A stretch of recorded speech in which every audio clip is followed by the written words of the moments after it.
വലിയ സൈബർ അധിക്ഷേപമാണ് റിനി നേരിട്ടത്. പിന്നാലെ അത്തരം വേദികളിൽ സധൈര്യം ഇനിയും പോകുമെന്ന് തുറന്നു പറഞ്ഞു റിനി.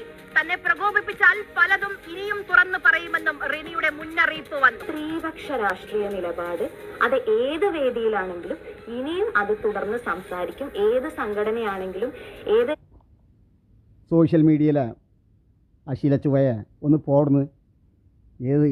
ഏത് ഫേസ്ബുക്ക് എടുത്താലും ഇൻസ്റ്റഗ്രാം എടുത്താലും നിൻ്റെ തള്ളു മാത്രം. നീ ഏത് സ്ത്രീകൾക്ക് വേണ്ടി സംസാരിക്കുന്നു? മുകേഷിൻ്റെ ഭാര്യ സരിത കരഞ്ഞുകൊണ്ട് 26 വർഷമായിട്ടും പറഞ്ഞ കഥകൾ കേട്ടിരുന്നോ?